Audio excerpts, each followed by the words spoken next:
আরামবাগে ধর্মঘটের দ্বিতীয় দিনেও বন্ধ বেসরকারি বাস পরিষেবা, নিত্যযাত্রীদের চরম দুর্ভোগ, ভাড়া আকাশ ছোঁয়া। কিভাবে অফিস যাবে অফিস যাত্রীরা? ক্ষোভে ফুঁসছে নিত্যযাত্রীদের মুখ। বাস ধর্মঘটের আজ দ্বিতীয় দিন, আর এই দ্বিতীয় দিনে আরামবাগ মহকুমা সহ হুগলি জেলা জুড়ে বন্ধ বেসরকারি বাস পরিষেবা। চরম ভোগান্তির শিকার হতে হচ্ছে নিত্যযাত্রীদের। ধর্মঘটের দ্বিতীয় দিনে ব্যাপক প্রভাব পড়েছে আরামবাগ মহকুমা জুড়ে। বাস বন্ধের জেরে সাধারণত নিত্যযাত্রীদের অতিরিক্ত ভাড়া দিয়ে নির্দিষ্ট গন্তব্যে যেতে হচ্ছে। যাতায়াতের একমাত্র ভরসা অটো, টোটো ও ম্যাজিক গাড়ি। সেই সঙ্গে থমকে গেছে গোটা শহরের জনজীবন। গতকাল সকাল থেকেই বাস স্ট্যান্ড সম্পূর্ণ ফাঁকা। বাধ্য হয়ে নিত্যযাত্রীদের তো ভাড়া দিয়ে অটো, টোটোতে যাতায়াত করতেই হচ্ছে। সাধারণ নিত্যযাত্রীরা বলছেন তাদেরকে 10 টাকার ভাড়া 20 টাকা, 2 টাকার ভাড়া 50 টাকা, ভাড়া 500 টাকা দিয়ে নির্দিষ্ট গন্তব্যে পৌঁছাতে হচ্ছে। বাসগুলো চলছে বলছে, ওটার জন্যই দাঁড়িয়ে আছি। কোথায় যাবেন? মায়াপুর যাবো।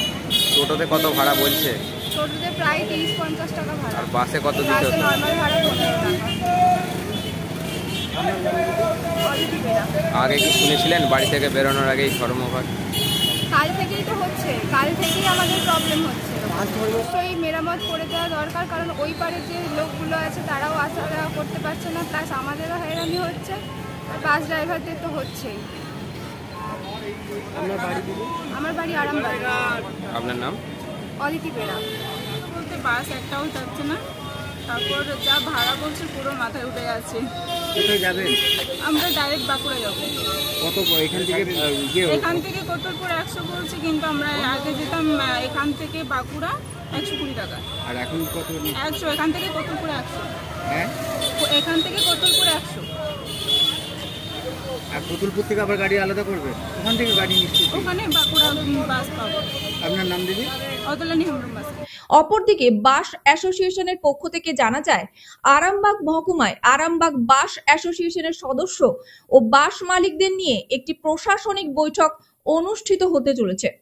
মূলত বাস অ্যাসোসিয়েশনের দাবি, হাইট বারটিকে পুনরায় আগের মতো তুলে দিয়ে সেতু দিয়ে বাস চলাচল স্বাভাবিক করে দিলেই চালু হবে বাস পরিষেবা।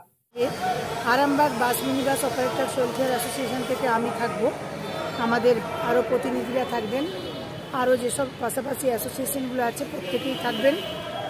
আর ওখানে থাকবেন আমাদের আরামবাগ এসডিও, থাকবেন এআরটিও এবং এডিএম সাহেবের থাকার কথা আছে।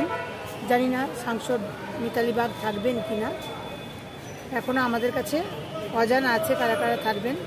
বিস্তারিত আমরা বলতে পারবো মিটিং শেষে। ওটাই আমাদের ডাকা হয়েছে, আমরা মিটিংয়ে যাই। আমাদের দাবি যদি মান্যতা পাই অবশ্যই আমরা গাড়ি চালু করব। আমাদের দাবি যদি মান্যতা না পাই আমাদের এই গাড়ি বন্ধটা থাকবে। আমাদের দাবি বিশেষ কিছু দাবি না, আমরা একগুচ্ছ দাবি নিয়ে নেই। আমাদের একটাই দাবি, হাইট বারটাকে আগের ন্যায় তুলে দেওয়া হোক। বাসগুলো, যাত্রীবাহী বাসগুলো যাতে পারাপার করতে পারে, কারণ আমাদের বাসগুলো কিন্তু 10 টন ওয়েট নয়। সেই রিপোর্ট কপিও আমাদের কাছে আছে পিডব্লিউডি দেয়া, যে ওনারাই বলেছেন 10 টন ওয়েটটা ক্যারি করতে পারবে।